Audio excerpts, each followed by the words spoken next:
was kind of starstruck when I met Gary because his father wrote the book, What Color is Your Parachute? How many of you ever read that book? I mean, if you're my age, it was probably the transformational book, you know, early in your career, and it's certainly, and I actually just bought the 2017 version of it, and it's just as up to date now as it ever was before.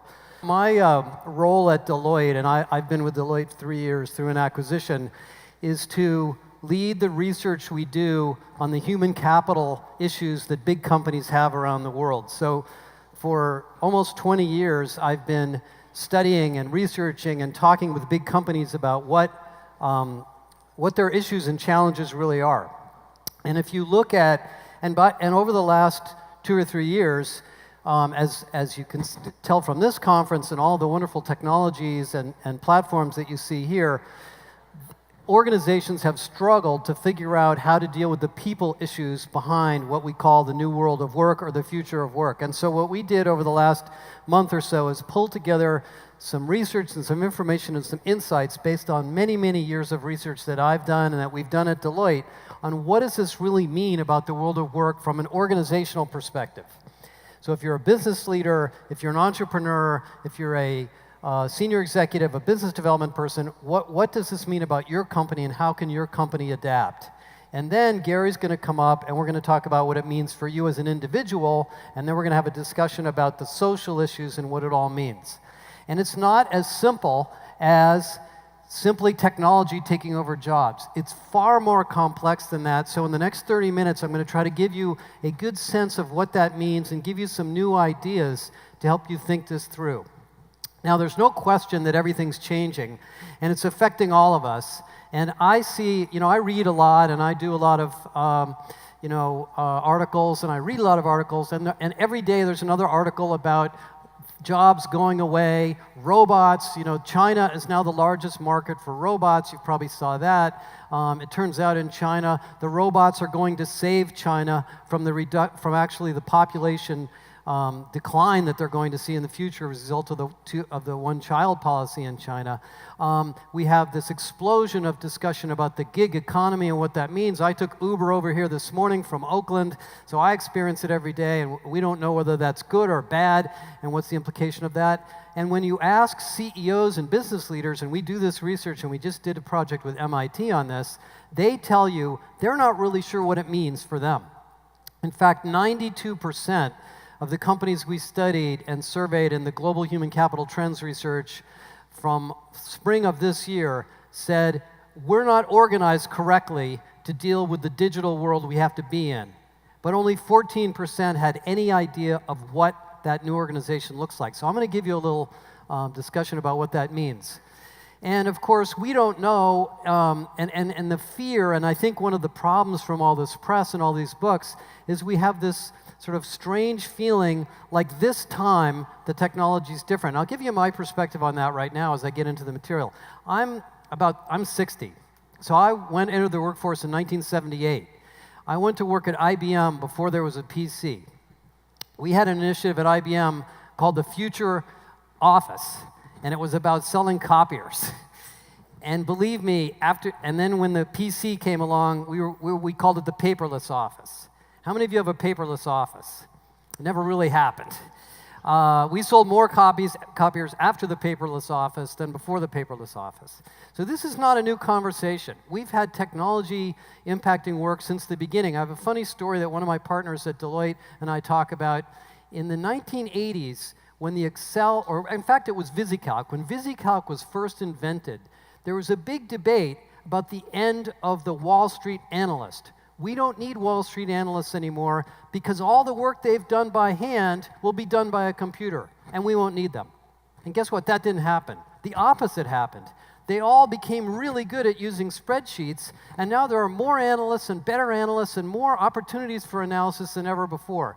So my experience is that artificial intelligence, and I like the IBM conversation yesterday about augmented intelligence, is not necessarily as simple as replacing jobs, and so don't believe everything you're reading. I think there's a little bit too much reactionary sort of press on this topic, and so that's what I'd like to give you some context about. So two things.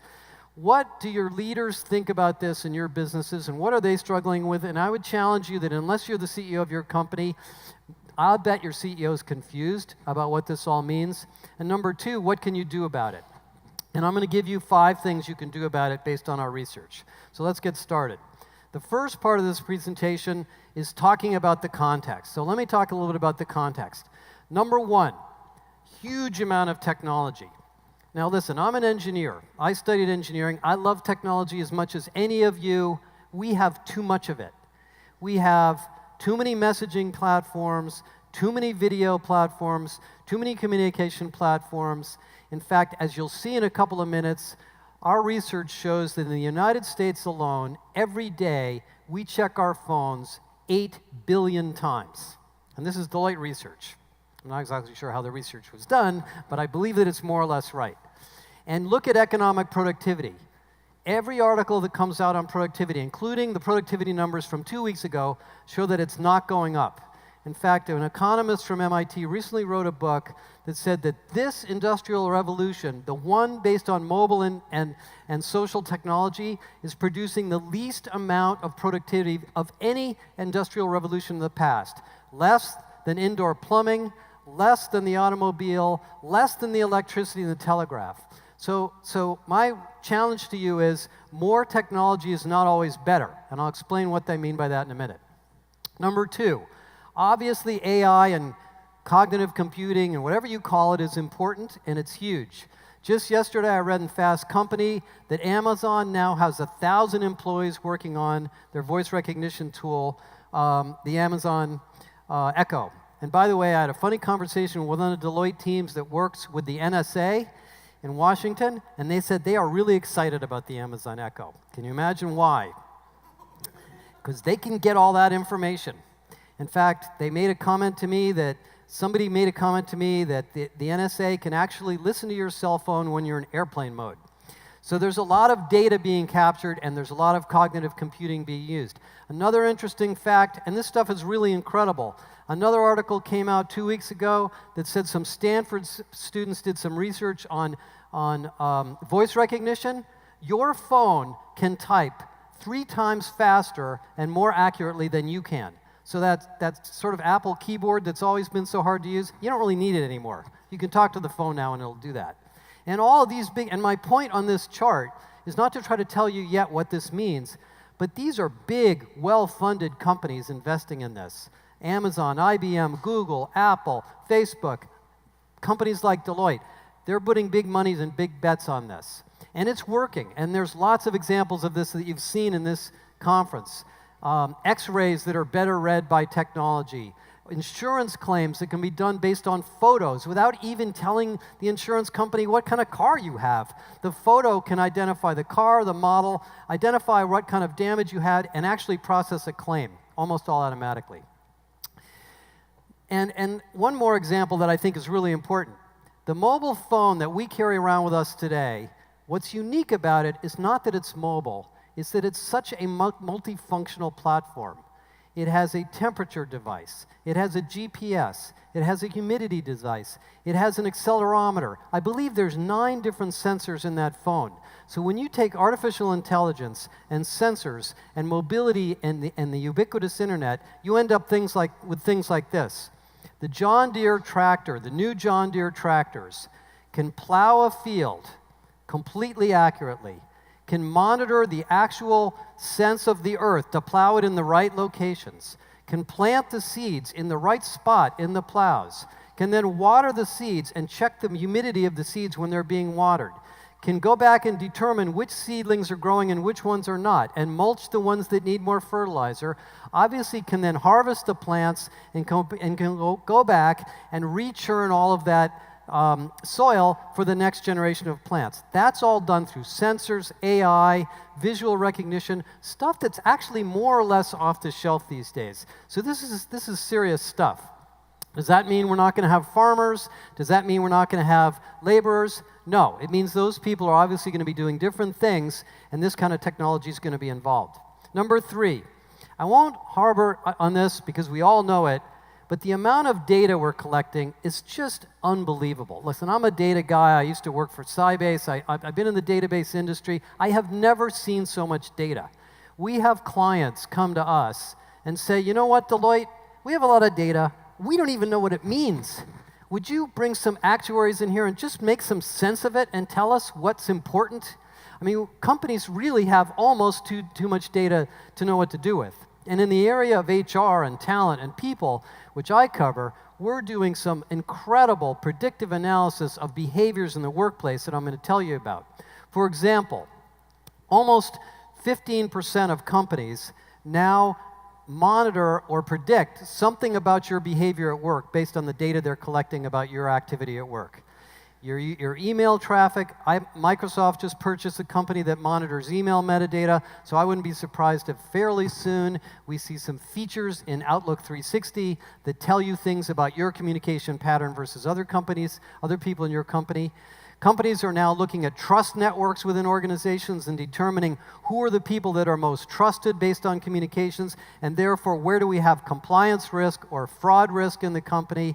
And we actually talk to companies that have looked at the problem of theft, or what's called a toxic employee, somebody who steals something or commits harassment, and actually can identify where those people are and have found through data that those people are actually contagious. And that when you have people like that in the organization, other people within a certain number of feet of them actually behave the same way, which allows them to develop all sorts of interventions. So this is incredible stuff. I'm not making this up. To say nothing of the fact that we're going to be collecting data on our bodies, on our clothes. This is only the beginning. Fitbit is a company I've spent some time with. Fitbit told me the last time I talked to them that almost 50% of their Fitbits now are sold to HR departments on behalf of their employees. Because their employees are so overwhelmed at work, they're trying to find ways to give their employees tools to help them manage their lives better. So this is a really big deal. Number 4, are jobs going away? I don't believe they are. Every research study I've looked at, every analyst I've read, every book I've read essentially says that every time automation comes, we simply do different things. Again, going back to my personal experience, when I entered IBM, it was a funny days. If I think about it, we didn't even have voicemail. We got a little pink slip. You guys remember those little pink pieces of paper that your secretary wrote down what your messages were? If you wanted to write a letter to a customer, you wrote it longhand, you walked over to the steno pool. The steno pool had a bunch of people with typewriters, electric typewriters, and they typed it, and then they gave it back to you, and you edited it, and you went back and forth. In the early 1980s, IBM announced this thing called the display writer. It revolutionized the process of word processing. It was right before the PC came out. Those people didn't lose their jobs. They just got 10 times more stuff to do.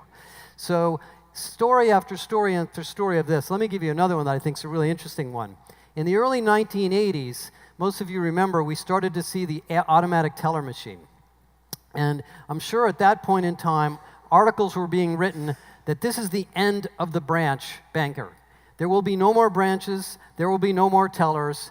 It will all be doing our banking electronically. And there are now close to 1 million ATMs around the world. And guess what? The number of bank branch tellers is higher now than it was in the 1980s. We have probably 10 times as many branches, and the tellers are doing better things. They're selling, they're listening, they're coaching you, they're trying to help you solve problems that the ATM machine couldn't do. So I don't think the jobs are really going to go away.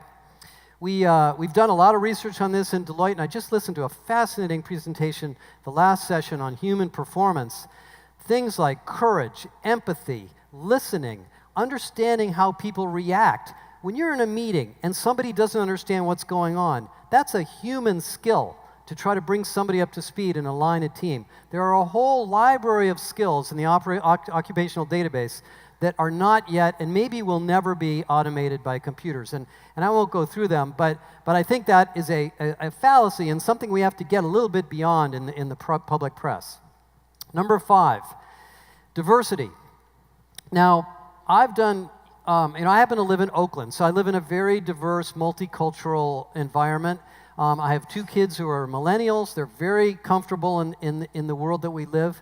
We've done study after study after study of diversity and inclusion using the research methodology we use in our business. Every single one shows that today, the highest performing teams, the best decisions, the best customer service comes from diverse and inclusive teams. There's a whole bunch of reasons for that. It turns out when you have a racially diverse team, people are willing to take more risks, believe it or not.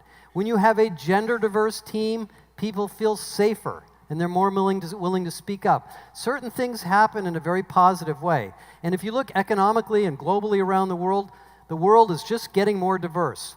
And it's unfortunate we're going through this funny cycle of being afraid of immigration, but the diversity is actually a very important part of economic growth. If you look at countries like Germany, Japan, the UK, and the United States, in fact, we are forecast to have a declining birth rate, whereas all of the really high growth countries are in Asia, in India, and some of the more underdeveloped countries in the Far East and the Middle East. If our economies are going to grow, we're going to have to get comfortable with the fact that immigration is a positive thing, and diversity of the country and the organization is a mandate. And that's why if you go down Silicon Valley and you meet with the heads of HR of almost every major corporation, they're going to talk to you about their program to reduce unconscious bias, build a better diverse workforce, stop recruiting people from top universities just because they're top universities, and on and on and on.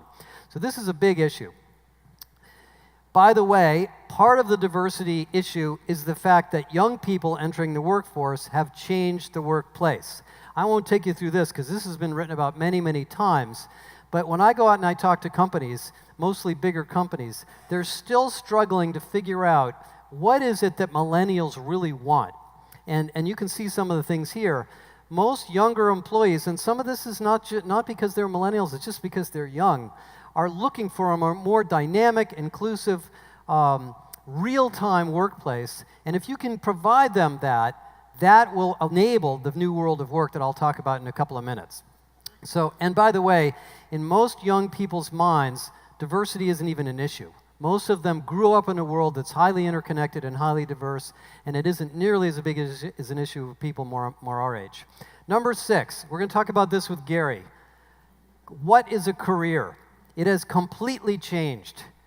The traditional career, when I got out of college, I went to work for an oil company for a couple of years. You basically bolted yourself to a big brand company and you crossed your fingers that you would have a good career there, and you put your career in their hands and you hoped that they took good care of you, and you selected an employer based on your opportunity to grow in that company.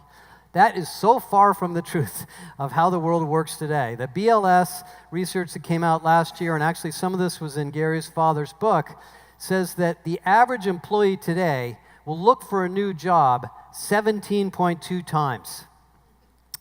Our kids will probably have careers that are 70 years in length, right? My kids will probably live into their 90s or their 100s, so they're probably going to be living, for many, many decades longer working than I am, and so they will have the opportunity to change careers, change companies, change professions, and so they're going to have to get comfortable with constant reinvention of themselves. And the issue that I find in most people that struggle with this whole topic is the fear and the really difficult process of continuously reinventing yourself. By the way, most of your employers understand that, and part of the solution to this, I talk about in a minute, is employers making it possible and also optimal for you to reinvent yourself at work. This I thought was a great example. This is an article from the New York Times that came out earlier this year. AT&T, which is a magnificent company, there's an article on this coming out in Harvard Business Review in about 2 weeks, basically issued an edict, and this is the CEO of AT&T in the New York Times, that basically said to his workforce, if you don't reinvent yourself, please leave. We don't want you here. If you don't learn about the new technologies that are driving the telecommunications industry today, we're not going to spoon feed you. We're not going to teach it to you. It's up to you. And that's a very, very different way of thinking about work and careers and the work environment that I'll talk about in a minute in this new world of work and this future of work. The final sort of context is this idea of the gig economy. And I would say there's a good and bad side to this. First, all of the research I've seen seems to show a very slow but steady increase in the percentage of the workforce that's operating in some contingent form. And I had an interesting conversation with Gary about this yesterday, and I think we'll talk about it in the panel. Many people that are going into contingent work are doing it as a survival. They don't have a job, they can't find a job, they're between jobs, they just moved, they have a new baby at home, whatever it may be, and so they're looking for something to do to supplement their income. But even separating that out, there does seem to be a trend towards a greater percentage of us working on contingent basis, and many, many companies like Airbnb and Uber and many others are now starting to make a lot of money selling platforms and building platforms to do this. The dark side of this, though, is something that Nick Hanauer, who's a fairly well-known VC, and other people are talking about, is the problem of income inequality. And I'm not going to spend a lot of time on this because I'm not really here to bring that up, but the people that are working in these jobs do not have vacation benefits. They do not have health care. They don't get sick days. They don't get paid time off when something bad happens at home. They're missing a lot of the basic fundamentals that we consider to be sort of expectations at work. And so I think we have some political work to do. There's a really interesting discussion by some Harvard professors about creating a new class of worker and a shared security account that allows people to invest in sort of a semi-security account when they're only working part-time so they get some benefits. So there's some issues there, and I do believe as an employer, if you're on the employer side, you have to take some responsibility for this, as I'll show you in a minute. Okay, so that's a little bit of the context. What does that all lead us with? Well, if I go back to business leaders again, and I look at all our research and all the conversations I have with CEOs and CHROs and other business executives, basically they're a little worried.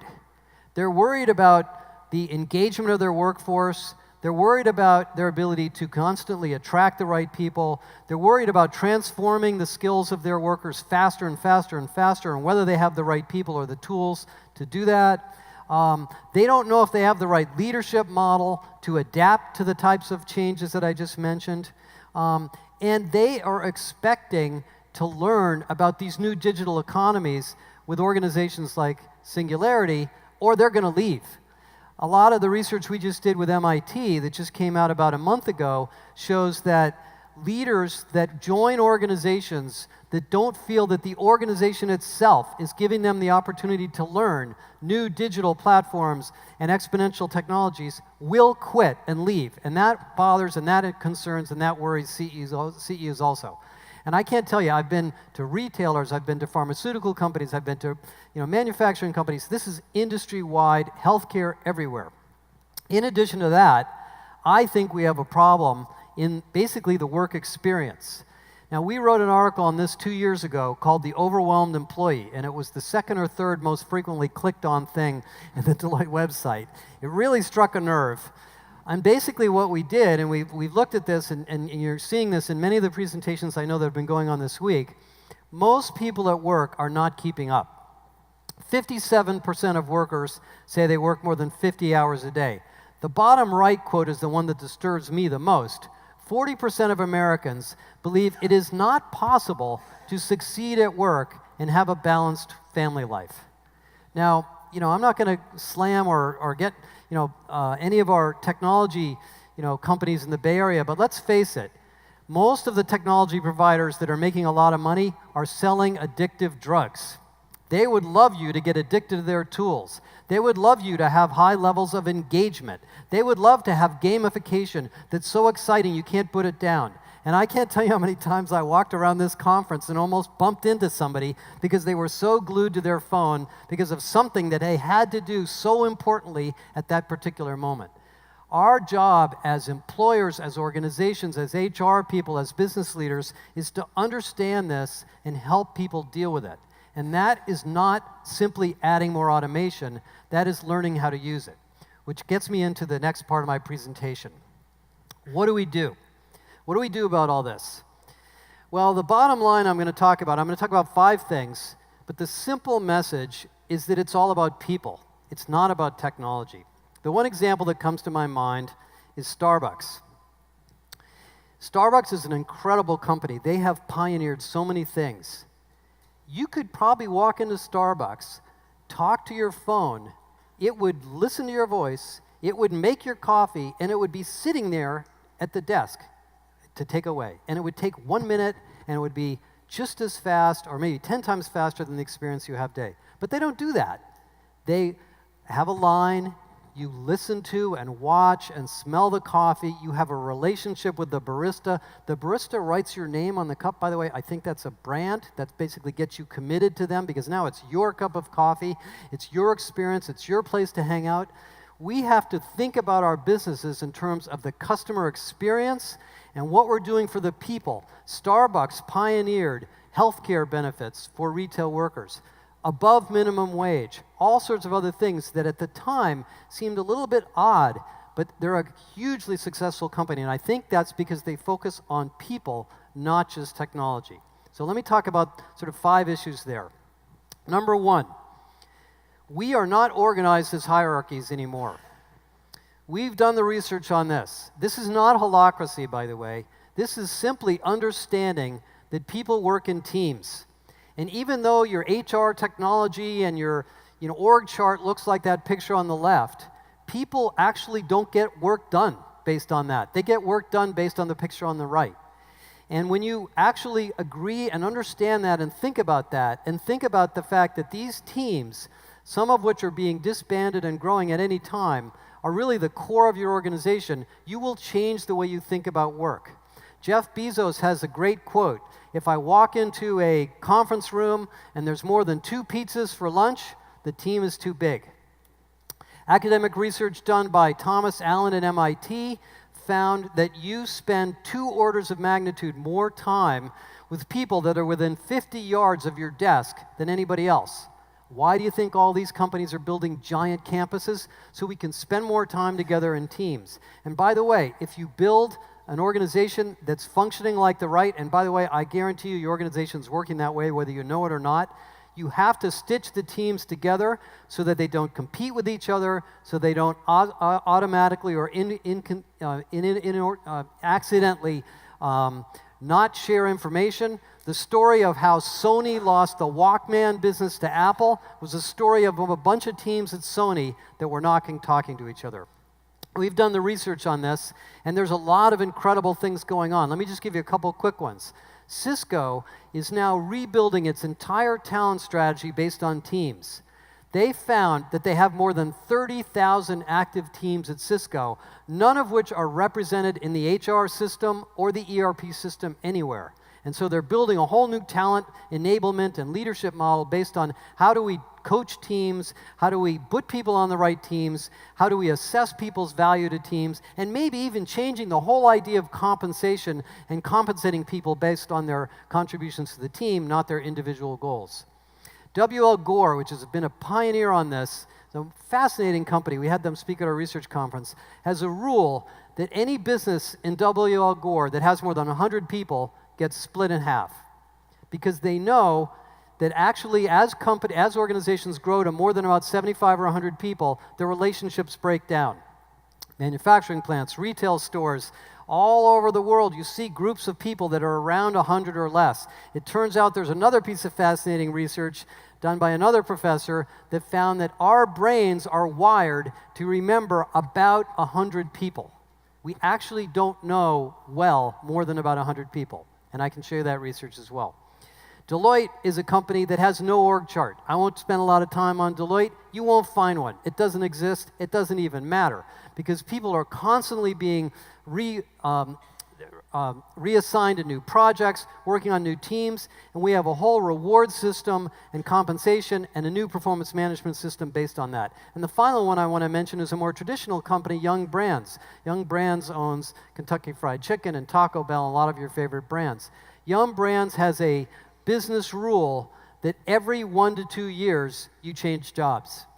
And you can go from retail to manufacturing to IT to HR, back and forth, and they have this incredible organization of people that are so well versed in different ways the organization works because they've adopted this focus on teams. Number 2, culture. The word culture is a loaded word. Everybody talks about it. Nobody quite knows how to define it, but I'll just give you a couple of thoughts here. In an organization that's being flooded with new technology, jobs are changing, people are worried about what team they're on and what team they're going to be on next. They don't really know what their career is. It's the culture that binds them together. We know this. This is just common sense. 88% of the companies in our last survey said that they believe their culture is a critical issue in their organization. Yet only 14% actually knew what a good culture would look like. Let me give you a couple of examples of the issue of culture. Employee engagement. This is brand new data of employee engagement from Glassdoor. I didn't make this up. It's not from a survey. It's real data of employees. You can see that there's basically a bell curve, and that there are a bunch of companies that are good at engaging their employees, and there are a bunch of companies that are not very good at it. And so I slice this data in a whole bunch of different ways. Who's on the right? Is it tech companies? Is it small companies? Is it new companies? Is it companies in California? What's new? What's unique about them? Absolutely no statistical correlation to any of those factors. The only thing that's unique about those companies is leadership and how they think about the people, and they think about the people first as part of their business and how their business goes to market. Two quick examples on that. This is a picture of one of the most highly engaged workforces in the world. This is a company in Detroit by the name of Quicken Loans. They are in one of the most boring, uninteresting businesses you can think of. Mortgages. It's a big business, but it's not very exciting. You don't get to build all sorts of AI stuff and build software all day. But they are a very, very highly engaged organization because they've taken their culture and they've written it down in a book, and it's a book this thick with examples and cartoons and all sorts of things that help people get excited about coming to work and feel flexible and adaptable as the work changes. Second example is this one, Aetna. 2 years, I think it was a year ago, this article came out in the New York Times. Aetna was facing the issue that the healthcare industry was about to become disrupted by Obamacare, and that they were going to suddenly be in the consumer business. The CEO of Aetna, Mark Bertolini, went into the call centers in Aetna, found that he had a 60% turnover rate. Most of the people in the call centers were making below minimum wage. None of them could even afford Aetna healthcare. They had no significant benefits, no work-life balance, nothing. He said, you know what, this isn't right. This is not the culture we want to bring to our customers. He changed the whole environment, raised the wages, gave them yoga classes, mindfulness, all the things that we kind of expect out here at Silicon Valley. A year later, the profitability, he believes that activity improved the profitability of Aetna by almost 2%. Number 3, you have to design an organization that facilitates learning. I won't spend a lot of time on this because I'm a little short on time, and we can talk about it at the break. But this means providing a culture and a set of learning activities and tools within your organization that allows people to continuously reinvent themselves. Your employees want learning in your company. It is now part of your employment brand. And if you don't provide that kind of learning and that kind of capability to them, they will go to work elsewhere. And there's lots of money and lots of tools and lots of ideas on how to do this, which I will not get into at the moment. The final one is one more, kind of running out of time. A couple more quick ones and I'll wrap up. The career. I talked about the career a minute earlier. I talked about AT&T. Let me give you one more example of careers in the future of work. Everybody know who Wegmans is? They're not really on the West Coast.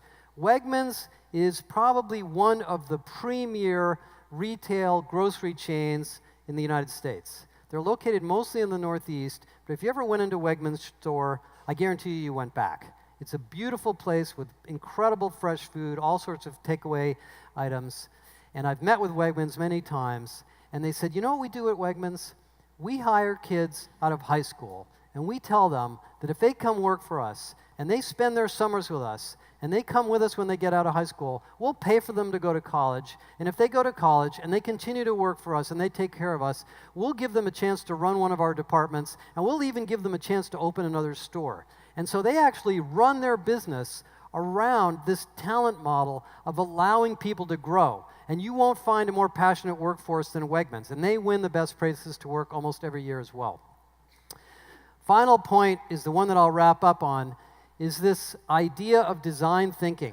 Design thinking is a great really revolution of how we think about work. And we have to start thinking about the entire work experience as an integrated experience, just like a customer experience.